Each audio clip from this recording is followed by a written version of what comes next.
Non, moi j'ai envie de vous parler de trucs légers ce soir.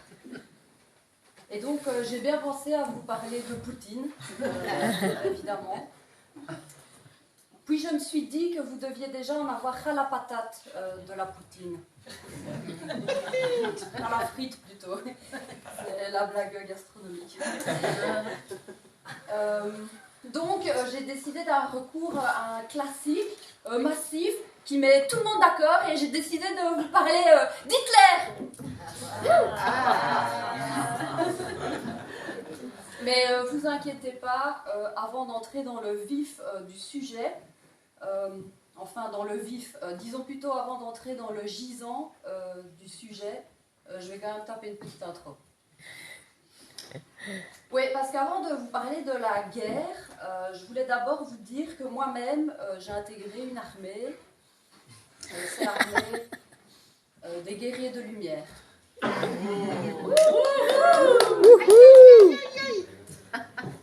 Vous en avez peut-être déjà entendu parler sous l'appellation guerrier pacifique, guerrier spirituel.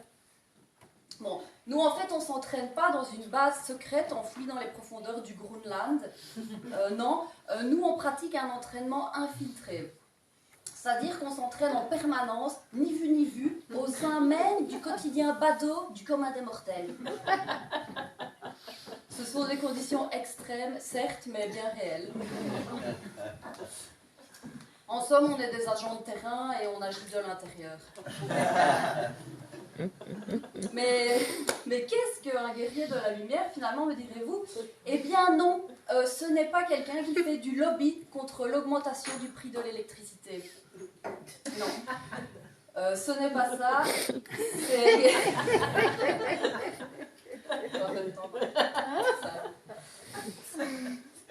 Non, ce n'est pas ça.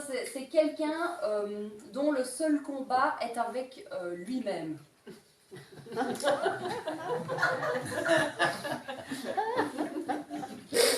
D'ailleurs, c'est très très clair, rien que dans notre signe de ralliement, qui est ceci. Alors, comme vous le voyez, il y a un geste comme ça de rétroversion qui indique clairement que l'ennemi se situe à l'intérieur, plutôt au niveau du cœur. Ce qui est très différent de ceci, qui indique un ennemi extérieur imaginaire que l'on a inventé dans sa tête.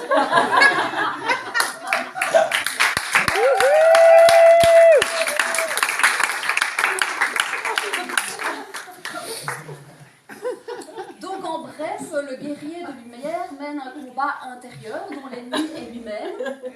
Et c'est pas con quand on y pense. Parce que si on reprend le pouvoir sur ce qui se passe en nous, on n'aura plus besoin d'accuser les autres ou de vouloir prendre le pouvoir sur eux. D'ailleurs, peut-être que si tout le monde se battait contre lui-même, plus personne ne se battrait les uns contre les autres. Oh. C'est donc ici que j'en viens à Hitler, pour une petite analyse comparée de sa démarche avec celle des guerriers pacifiques. Et c'est un très bon exemple quand on y pense, car on constate clairement qu'Hitler, après avoir buté 6 millions de prétendus ennemis extérieurs, eh bien, il a quand même fini par devoir se buter lui-même. Donc, c'est un peu l'histoire du serpent qui se mord la queue. D'ailleurs, comme le disait Orelsan, si tu es souvent seul avec tes problèmes, c'est parce que souvent le problème c'est toi. Yeah. Mais il faut reconnaître qu'un des pires trucs à faire dans la vie, c'est ceci. Oh, on va se calmer, parce que de toute façon, Orelsan n'était pas très connu à l'époque d'Hitler. À cette époque-là, les thérapies, c'était pas trop la mode non plus. Et c'est dommage, parce que dans le cadre d'une thérapie, Hitler aurait pu s'apercevoir que son pire ennemi, c'était lui-même. Et il aurait pu identifier une stratégie pour se buter lui-même, mais symboliquement cette fois, pour ensuite renaître dans une version de vie de son choix. Enfin, hein. Petite parenthèse, j'en profite pour présenter mes excuses ce soir aux psychophobes. Mais je suis obligée de parler de ça parce que pour nous, les guerriers spirituels, la thérapie et la remise en question font partie des fondements de notre entraînement. Ouais.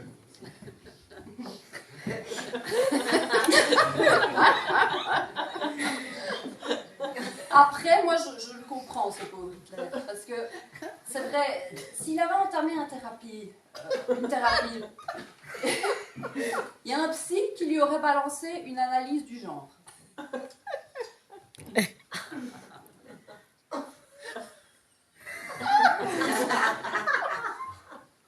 Donc voilà, Monsieur Hitler, Adolphe, je ne vous cache pas, vous avez dans votre enfance connu des frustrations non négligeables, qui, afin d'être jugulées, ont été refoulées dans votre inconscient. Néanmoins, elles se manifestent à votre insu par un sentiment de haine si puissant qu'on pourrait le convertir en une pulsion meurtrière, génocidaire même. Par ailleurs, vous semblez souffrir d'un complexe de toute puissance, qui vous fait vivre comme réel le fantasme fou d'être capable de purifier l'humanité à vous tout seul. Ce complexe de toute puissance vous vient de l'impuissance de vos parents à changer les choses qui ne leur convenaient pas autour d'eux.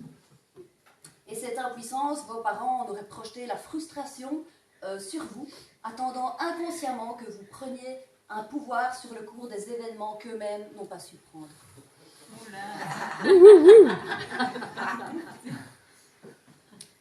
Je vous propose donc, Monsieur Hitler, que nous partions lentement mais sûrement à la découverte des événements traumatiques que vous avez soigneusement oubliés. Le chemin sera long et rien ne nous garantit que vous atteigniez un jour une forme quelconque d'apaisement.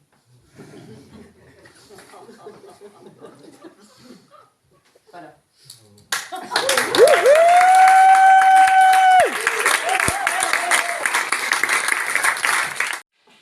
C'est quoi ton délire à toi? Moi, ça va. J'ai un peu la haine, mais comme tout le monde, je vais mettre un petit peu d'ordre autour de moi et après ça ira. C'est pourtant ce qu'Hitler a fait. Il a mis un petit peu d'ordre autour de lui et il a bien dû constater qu'après il ne se sentait pas vraiment mieux. J'ai une collègue qui, comme moi-même, est guerrière de lumière, qui m'expliquait que, selon les chamans, la profondeur de tes blessures est à la mesure de ta puissance de guérison. T'imagines le chaman de fou que ça aurait été Hitler s'il avait fait un peu de travail sur lui? Tout ça pour ça.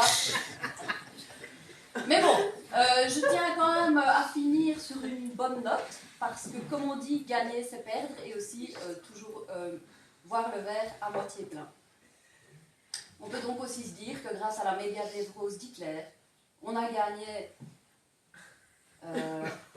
l'Europe, l'économie industrielle, un territoire enfin légitime pour les Juifs.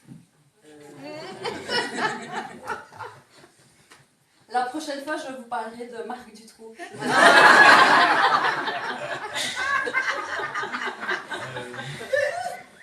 C'est tout pour moi. Merci de m'avoir écouté, les créateurs.